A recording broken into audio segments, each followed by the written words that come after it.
Il n'y en a que deux. C'est plus que deux, une qui a beaucoup pas moins de grave. Non, il y en a deux. Plus les Lacaniens. Plus les Lacaniens et plus Moi les... je parle des Lacaniens. Non, bien sûr. Les Lacaniens, c'est. Ils sont Vous les divisés. mettez déjà à part.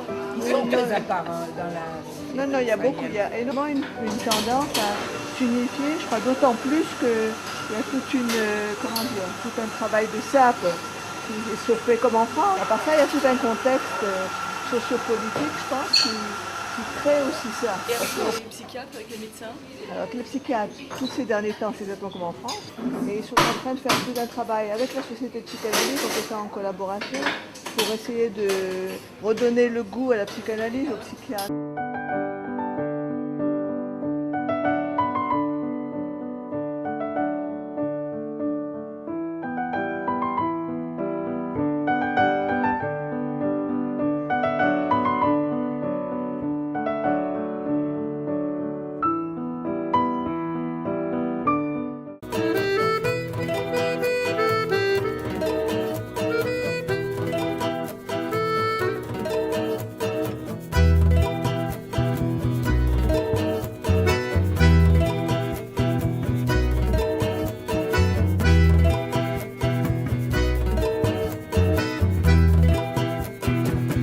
Reste tout près de moi.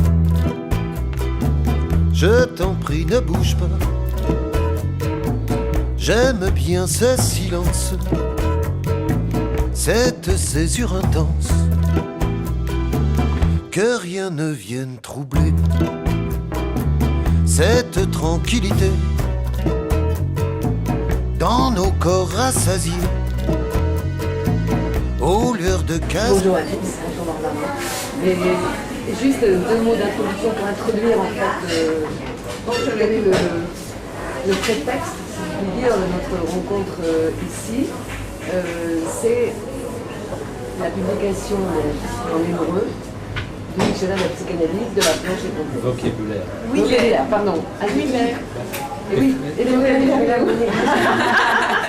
C'est important, c'est vrai que Fanny Archenson et Ghana Hildock sont à la fois les propriétaires de cette librairie, mais également éditeurs, qui ont démarré il y a peut-être un peu moins de 20 ans, mais ils ont peut-être une dizaine d'années, à commencer à traduire les psychanalystes français, mais avec une politique très claire. Il s'agissait en fait de publier les psychanalystes français qui n'avaient jamais été traduits en anglais. Ça, c'est vrai que c'était assez remarquable, puisque jusque-là, exactement comme tu l'as dit, jusque-là, les Israéliens, tout ce qui était sciences sociales, de manière générale, passait par l'anglais. Donc quand le projet de traduire le vocabulaire a commencé à prendre forme, je crois que pour moi c'était quelque chose d'extrêmement enthousiasmant. Et donc on a commencé à travailler avec Noam. Et en fait, je crois que progressivement, on s'est rendu compte que il s'agissait, on a peut-être eu l'ambition, on s'est retrouvé en train de faire quelque chose qui n'était pas seulement la traduction d'un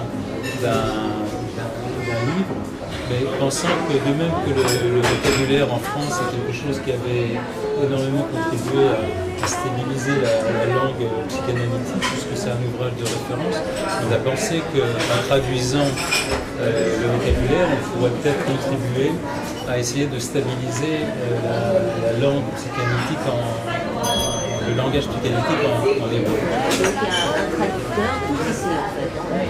Vous avez tous traduit un livre? On a tous traduit un livre ici, au moins un. Il y en a Oui. participé. On a participé. Et donc il y a un traducteur, et nous, notre rôle était de vérifier justement au niveau de la langue psychanalytique que ça rendait bien la pensée. Nous, on était 150 amis. Et on a travaillé pendant 15 ans. C'est-à-dire depuis le jour où j'ai eu cette idée, et je vais vous expliquer comment elle est venue. Jusqu'au moment où c'est sorti, il s'est écoulé 15 ans. On n'a pas travaillé 15 ans en continu, mais bon. Et alors, bon, l'idée, c'était de faire comprendre que même en philosophie, c'est-à-dire quand on pense qu'il n'existe que des concepts et que des universaux, eh bien que même là, nous parlions en mots. Alors, en fait, nous, en tant que philosophes, moi je suis helléniste, j'étais tout le temps confrontée à des problèmes de traduction. J'ai par exemple traduit Parménide, j'ai traduit des présocratiques, j'ai traduit les sophistes et réfléchi à la manière dont, quel type d'appréhension de la langue cela impliquait. Et je me suis tout de suite positionnée par rapport à Heidegger. Il se trouve que j'ai été au séminaire du Thor, donc, avec Heidegger, chez René Char. J'étais très petite, mais Oui, ça me semblait bizarre. mais c'était 68, hein. Oui, donc ça bougeait aussi. Hein. Et donc j'ai eu l'impression que j'avais devant moi quelque chose d'impénétrable avec Heidegger, c'est-à-dire que la philosophie était pour toujours gréco-allemande. Donc le grec et l'allemand plus grec que le grec. Et pas n'importe quel grec. Une certaine manière de comprendre le grec, oral, etc., à partir de Parménide, c'est-à-dire un poème où être, penser et dire s'entr'appartiennent.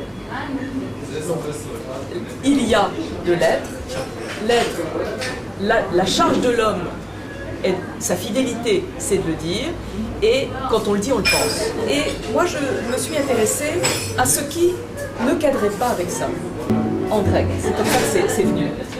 Et en particulier, ce qui ne cadre pas avec ça, c'est la sophistique.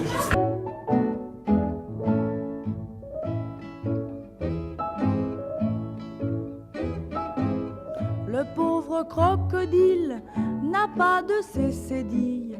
On a mouillé les ailes de la pauvre grenouille. Au fond, ce dictionnaire, c'est la pluralité des langues, comprise comme une pluralité de manières de performer le monde, de fabriquer le monde. Et évidemment communiquant entre elles, c'est-à-dire via les difficultés de traduction. C'est à partir des difficultés de traduction, qui sont des symptômes de différence des langues, que nous avons commencé à travailler. Et là, j'en reviens à nos 150 personnes, à nos 15 ans. Nous avions tous réfléchi, c'est-à-dire travaillé des textes. Nous avions tous tenté de les expliquer aux autres, soit plus ou moins profs. Nous avons tous écrit des livres, bon, à propos de textes. Nous sommes plus ou moins des historiens de la philosophie. Et en tout cas, à chaque fois, nous avons voulu comprendre les textes sur lesquels nous travaillons. Et pour les comprendre, au fond, traduire, c'est la manière de comprendre. C'est vraiment la grande manière de comprendre. C'est la pointe extrême de l'interprétation, la traduction.